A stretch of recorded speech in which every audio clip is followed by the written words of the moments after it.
A Motherless House by Carol Lynn Pearson. I live in a motherless house, a broken home. How it happened, I cannot learn. When I had words enough to ask, "Where is my mother?" no one seemed to know. And no one thought it strange that no one else knew either. I live in a motherless house. They are good to me here, but I find that no kindly patriarchal care eases the pain. I yearn for the day someone will look at me and say, "You certainly do look like your mother." I walk the rooms, search the closets, look for something that might have belonged to her. A letter, a dress, a chair. Would she not have left a note? I close my eyes and work to bring back her touch, her face. Surely there must have been a motherly embrace I can call back for comfort. I live in a motherless house, motherless and without a trace. Who could have done this?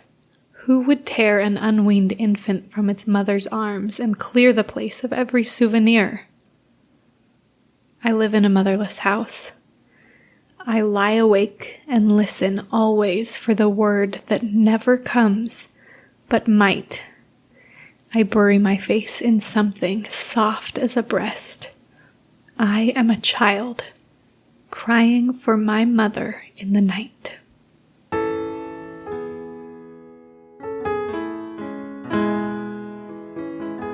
This week, as we are coming up on another general conference, we wanted to share some thoughts that we had. This episode was recorded back in April 2021, following the general conference session then, with some thoughts and takeaways about how to prepare for a meaningful general conference when you are an active seeker of Heavenly Mother. Let's start by talking, Jess, about why we chose this poem to be the anchor for this episode. A Motherless House by Carol Lynn Pearson.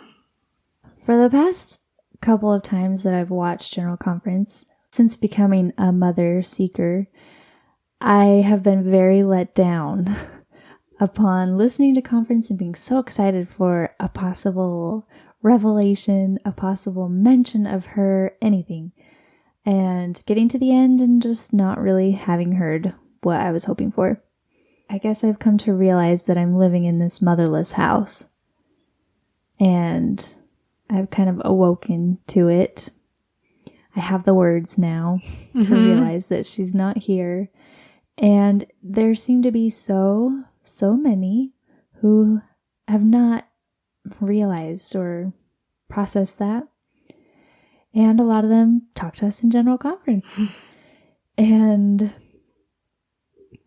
it can be tricky, it can be hard, it can be disappointing going into conference and hoping for something and then not having that come to pass. And so we just thought it might be good to kind of talk about what we can do to still have a good experience during conference, how we can still seek her, and seek active participation in the church, and to deepen and strengthen our testimonies of Christ and his doctrine as we do that.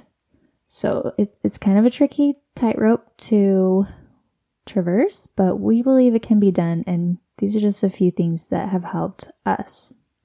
Yeah, and I want to mention here that we are by no means like the experts. This is by no means an exhaustive list. If you listen to this episode and you're like, yes, and this other thing was really helpful, please share it. We want our community to just know about how do we approach this weekend that I think many of us who are now really actively seeking to connect with and celebrate our Heavenly Mother came from really faithful backgrounds, childhoods, adolescences, where like, yes, general conference, we're so excited, we're going to hear the words of the prophets.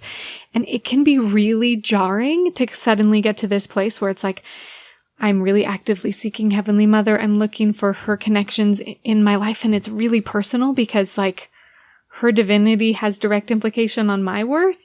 And to then be like, oh, general conference is coming, and to feel so I don't know, like it's just this motherless void, right? This motherless house. And that can be really jarring for this time that used to be so faith promoting to suddenly feel like it's one of the most trying things that happens all year long to hear so little of her. And like Jess mentioned, I too, for a couple of years would get excited. We talked about how, when President Nelson, especially right at the beginning of the time that he was president of the church, started making big changes fast, and we would get our hopes up, right? That like, oh, there's going to be some sort of mention of like formal integration of Heavenly Mother into our belief system and our language, and it hasn't happened, right? Unless I missed it. I think you would have heard. But there are a few things that we're figuring out along the way. One thing that popped into my mind when you were talking, Jess, was that we wait kind of for a revelation about Heavenly Mother.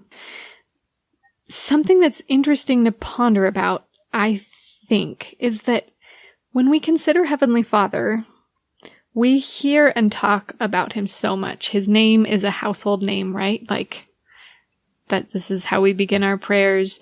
In General Conference, we hear reference after reference after reference of the love in Heavenly Father and Jesus Christ.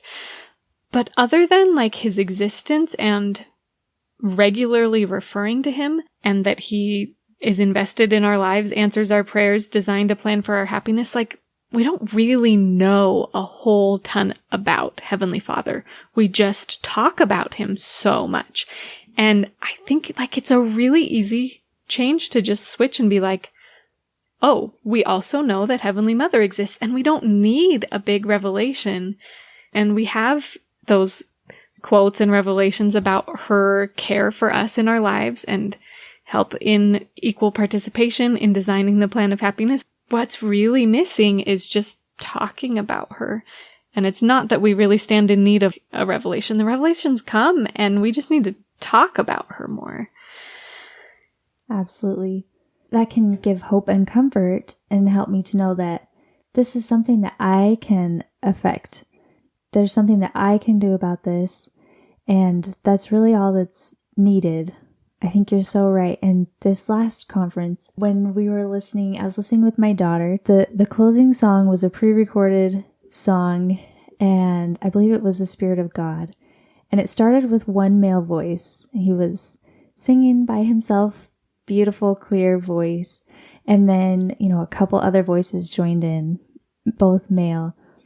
And then the whole choir of men started singing with him. And my 4-year-old daughter looks over at me and is like, Mom, where are all the women? Why are only the men singing? And I said, well, I don't know, sweetie. Maybe this is just a song where just the men are going to sing.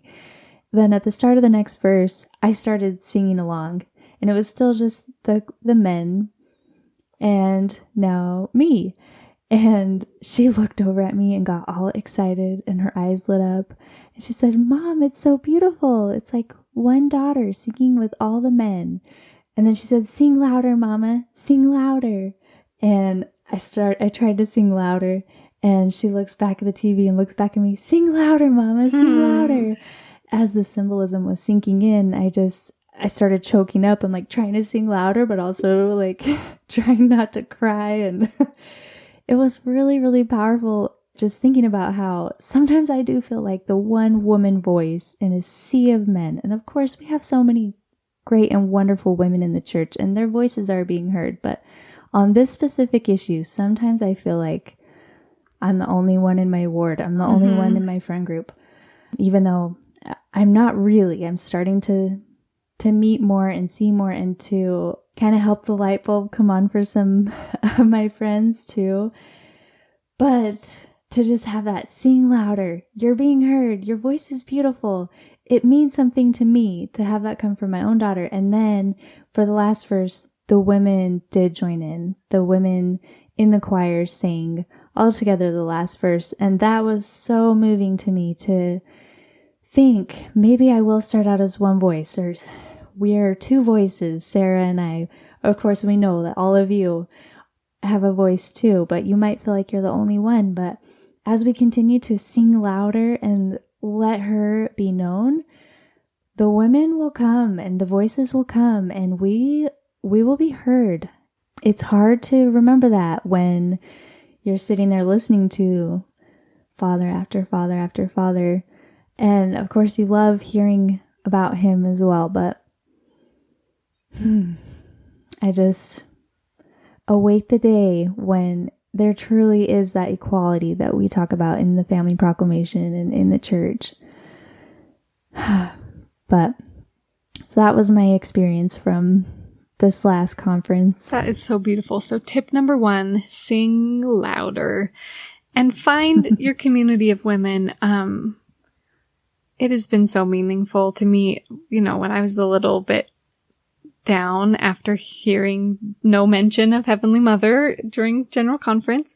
I got on my Instagram feed for My Mother is the Queen and was scrolling through and seeing all these beautiful insights from these beautiful women, talking about how they felt connected with Heavenly Mother during General Conference, or what they do when they don't feel that connection, and how do we understand that. And just connecting with these other mother seekers was a huge respite. And we can sing louder individually when we feel like we're the only one in a sea, but then also like coming together, I think, brings us power and strength. So tip number 1, sing louder. I love it.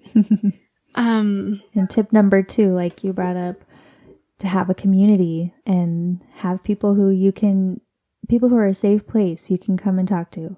If you need to come and talk to us, come jump on our Instagrams and DM us, just to know that you're not alone, and to have that solidarity really does make a difference. Yeah. So thank you to our community for, giving us the strength and the community to keep doing this work together when it sometimes feels lonely. And thing that I came to that was helpful in preparing for this General Conference, just a couple days before General Conference, I had an experience that I'm not going to go into right now, but one of those jarring experiences when you realize, like, oh, the institutional church is not swinging the doors wide open to welcome talk of Heavenly Mother. And it was really, really, really hard for me for a couple of days. And I reached out to my community of others who were seekers of our Heavenly Mother and was really buoyed up by comments in that community. And then was able to kind of process through my grief and emotions. And there was a comment that someone made, and I'm sorry I don't remember who it was, about, there was a time that I was waiting for the institutional church to be the ones to move forward and make proclamations and make changes and whatever. But I've realized, like, this is more of an individual, personal journey. And like, that's how it's meant to be. And that's how I want it to be. And the way that this came to my mind was that institutions don't seek for their mothers, right? Institutions don't need mothers. People do. Individuals do. And as children of our Heavenly Mother, of our heavenly parents, as individuals, like, that's where the real seeking and connection and celebrating of Heavenly Mother can happen and should happen. And that's where it's most personal and beautiful. And yes, hopefully that will open the doors. And I have a feeling it's going to be kind of like a little crack and then another little crack and another little crack. But the journey to seeking Heavenly Mother is meant to be a personal journey and not an institutional journey. So I think that on conference weekend, the church feels very much like this big, giant institution, right? Because it's very formalized and we sustain all of these different leaders in their various like hierarchies, and it feels very like structured and organizational and institutional. But our journey back to our heavenly parents is always meant to be a personal journey. So to not let like the structure of the institution get in the way of that personal journey. Yes, that's important. And I feel like just maybe that's not the way we would want the change to come about anyways. because it would be sort of a surface level like, oh, sorry, we didn't realize we weren't being totally equal, so let's change that. We want it to be a deep, real change, not just surface level. So I would definitely prefer for it to come person by person, one by one, deep testimony, soul changing conversion to this, I guess. And then have it become more widespread than to just have like a blanket statement. Okay, we're all going to do this differently now, but not really have hearts changed or have people understand the significance. So I do think that's important too. And talking about comments on Instagram reminded me, I had a post as well where I asked, how have you seen Heavenly Mother in General Conference? And there were some really beautiful thoughts about how lyrics and songs had reminded people of her, or stories that people had shared about their own mother. They would apply it to Heavenly Mother, things like that. But one friend commented and said that for her, finding Heavenly Mother was in the space and time around conference. She said she went to dinner after conference with a friend who no longer watches General Conference and feels pushed out of the church. And she just found these opportunities to comfort and be with people who don't feel welcome anymore. And I feel like that is such a beautiful way to be the mother's hands, to live the gospel, and to find her, to look around and find others who are suffering, others who don't feel welcome or included, and to reach out and let them know that they're loved. So I think as we try to focus as well on being about the mother's work, that she'll still feel real to us, and we'll know, even if she's not specifically mentioned, she cares, and I can do something even just in that small way as well. I love that. That's really beautiful. Should we talk about expectations? Let's think about this line from A Motherless House by Carolyn Pearson that we started this episode with. When I had words enough to ask, "Where is my mother?" no one seemed to know, and no one thought it strange that no one else knew either. When we were reading that, thinking about this episode, it sounds a little depressing to say, like, lower your expectations and you'll have a better experience. But I think that is incorporated into other things that we've talked about before, of like finding other ways to be Heavenly Mother's hand, finding your community that you can connect with in your searching and seeking for Heavenly Mother, and like let those be the places where you do that, and don't expect that General Conference will be all about her, because the crash of letdown expectations later hurts. We've done it, and it's like, it's a lot better if you're finding awesome, wonderful, faith-building ways to connect with and celebrate and search out Heavenly Mother in your everyday life. And when General Conference comes, just being like, we're not there yet. I sure hope that one day we will be there, where this will be a time that we can worshipfully speak about both of our heavenly parents. But going into it with just knowing that, like, no one thought it strange that nobody knew where she was. Like, that's the current state of this house that we live in, this motherless house. But in this poem was published decades ago originally, and then it's republished in Finding Mother God, a new book of poetry by Carolyn Pearson. And in the poems that follow it, she points out, like, oh, the mother has always been here.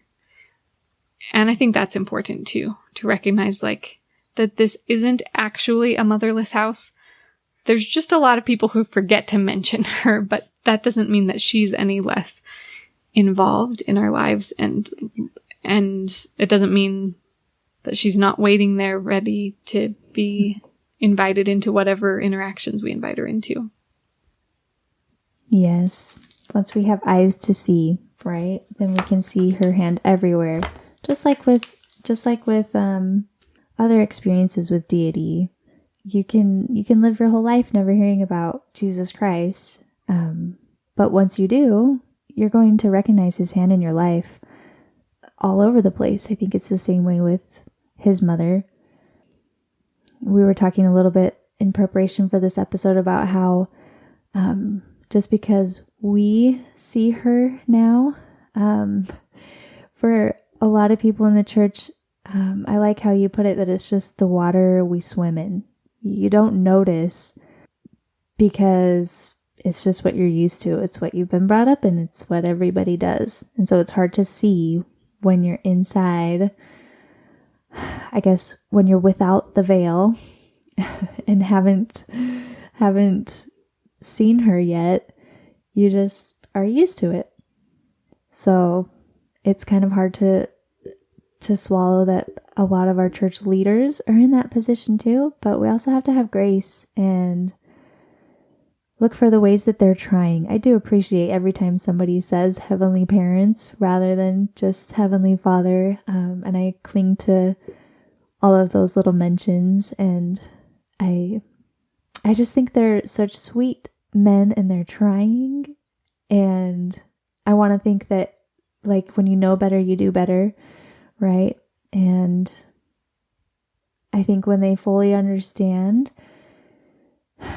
our mother and her divinity, her power, I think it will be different. What other tips do we have about going into General Conference? I do agree that there's a reason to hope that things will be different and to be the voices that sing of and speak of our Heavenly Mother.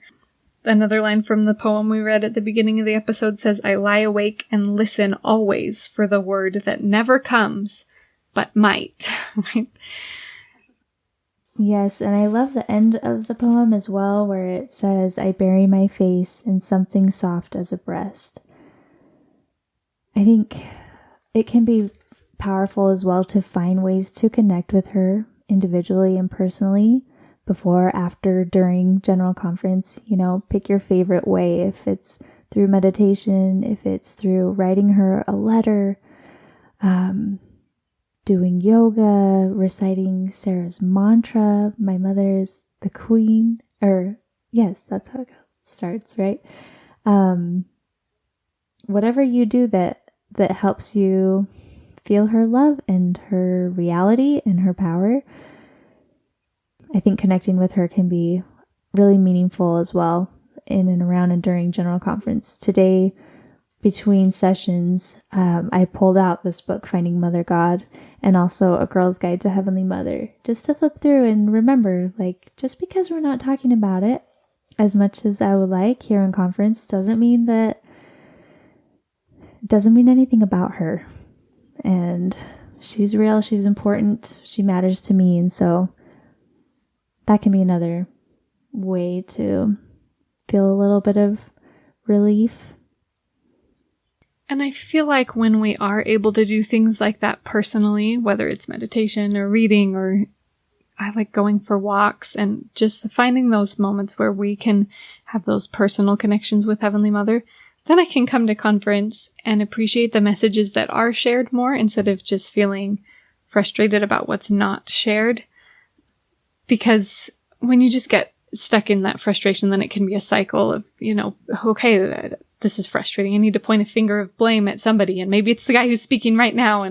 And really the history of why we don't speak openly about Heavenly Mother is so long and complex, and so not the point of the fault of whoever is at the pulpit speaking. I do think that there are things that each of us can do to unravel and change that complicated and unfortunate web of history. But I think that when we find ways to meaningfully connect with both of our Heavenly Parents outside of conference, then we can listen with more open hearts. And I'm totally preaching a lesson that I need to hear. I'm so not perfect at this. It's hard. But I think it's important to recognize that there are meaningful and valuable messages being shared, and that there's so much more to focus on than just this frustration with the lack of mention of our Heavenly Mother. Of course, like, that is a core foundational thing that we absolutely should be mentioning. But, like you were saying before we started recording, Jess, that your journey for Heavenly Mother kind of started with just this idea of translating the scriptures so that every time it says he, you change it to a she, so that it feels like something that's applicable to your life. And then realized, oh, like, maybe I can also think about female deity as I'm doing that. And, like, maybe we just do that as we listen to conference, instead of being like, every time they don't mention Heavenly Mother, just, like, in our minds, translating it and like, oh yeah, Heavenly Mother does care about and answer my prayers. And like, oh yes, Heavenly Mother was involved in, like, whatever story they were just sharing, instead of just being like, you forgot to mention. Yeah, absolutely. Which I'm totally guilty of doing for the last few conferences. But this time it did feel it was fun, actually, to try to decipher which of these stories could be a metaphor for her. You know, when they're talking about a boy sitting in his mother's lap, or just like wishing that he could sit in his mother's lap. And I'm thinking, capital M, mother. Or I heard the quote, you know, the mother is the anchor of the family, capital M. And then it does make it more personal, more applicable. And you think, you don't think you're talking about Heavenly Mother, but this totally applies. So that can be really fun to translate and to try to, like, decipher the messages and stories and find her there, even though maybe that's not exactly what they meant. Yeah, well, and if we really believe that our heavenly parents are united in, that they're one in purpose, then, like, really, it's totally applicable and relevant anytime Heavenly Father's mentioned, to just be like, oh yeah, Heavenly Mother totally feels that way. And there's so much about that I don't know and understand, because I do believe that they're, like, separate beings with different, like, personalities, but I don't know about how personality and godhood all works out. But yeah, I do think here's a little side note maybe. I was recently called as a Relief Society teacher for my ward, and my first time to teach is coming up. I've volunteered as a substitute a couple of times before, but my first assignment is to teach about a conference talk. And in my role as a Relief Society teacher, I have a goal moving forward to speak more openly about our heavenly parents. And to, right, like, just because we need to. and I think that is something that I'm going to do, as often lessons are about conference talks. And I've felt before, like, okay, like, it says Heavenly Father, so I can't, like, bring anything in, but, like, there's not really a good reason that I shouldn't just read a quote and then say, what experiences have you had with your heavenly parents that blah, blah, blah, right? Like, just opening the door to including both halves of God when we talk about God.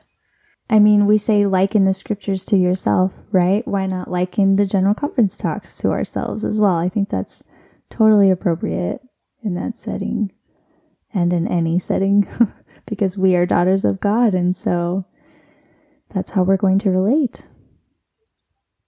I love that. I'm so excited for you to have that opportunity. I'm so excited for your ward to start to think about how they're both involved. I feel like another tip that I have is that in whatever way that you're sharing takeaways from General Conference, some people do that on their social media, some people do that in conversations with family or friends or whatever, to invite your takeaways about Heavenly Mother to be part of that process. Like, oh, this story about the little boy sitting on his mother's lap really made me think about how, like, I just yearned to sit on my Heavenly Mother's lap and to feel her embrace. Like, oh, cool. Great takeaway. I love that. Just to make it more mainstream. Right. I think that we get a little nervous sometimes about these things that really are like not that big of a deal to say. And that when we do open our mouths to these conversations, we find that there are other people who are like, yeah, I was thinking about Heavenly Mother in this situation. I was thinking about how our Heavenly Parents feel about X, Y, and Z. And that when we just open our mouths to share little things, that it can really end up being big things that come from that. Honestly, that's one of the things I'm most grateful for this year plus we've had of weird semi-virtual church. Sometimes for the last several months, we've been going to church every other month in person, but then still doing Zoom, Relief Society, and Sunday school. And I know across the world, it's been different for different people. But I've found my voice, and I've found that I can do things like have an Instagram account where I share 1-minute musings about Heavenly Mother on my walks, and that I can have conversations and have a podcast about Heavenly Mother, because I feel like I was just given a little more space to do things a little bit out of the norm, because church was totally being done out of the norm. So I've been really actually grateful for that opportunity to just have more flexibility and novelty with the way that we choose to worship.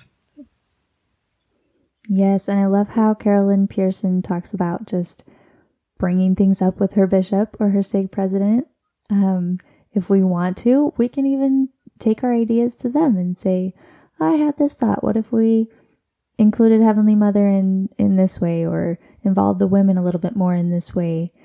And so, yeah, we've got our own personal platforms on social media or just in our friend groups. And also we have a voice, and we can talk with our leaders. I feel so much potential. The more we spread this awareness around, the more people we're going to influence who have, a husband in the bishopric, a husband in the stake presidency, who are going to be called later. And so this mindset shift and being willing to share with people really will make a difference as the web kind of goes out.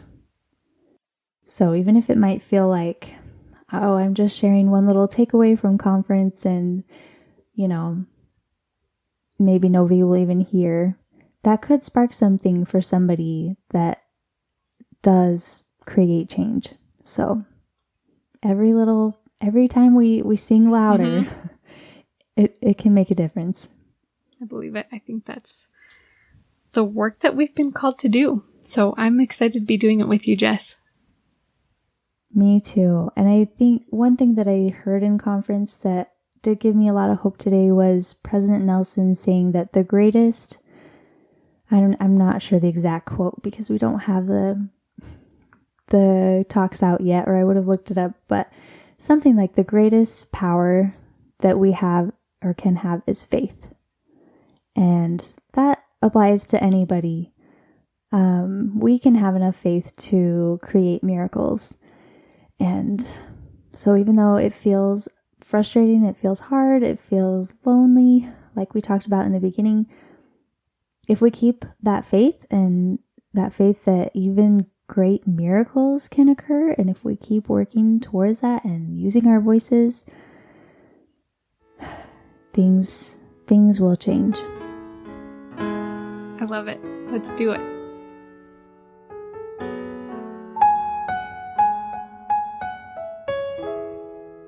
Thank you for choosing to spend some time with us today. We love this community and would be thrilled to hear from you. Please leave us a review. If you would like to support the podcast, you can make a monthly donation of 99 cents on up to $9.99 at anchor.fm/inherimage/support. We hope you'll subscribe and join us again next Sunday for another inspiring episode.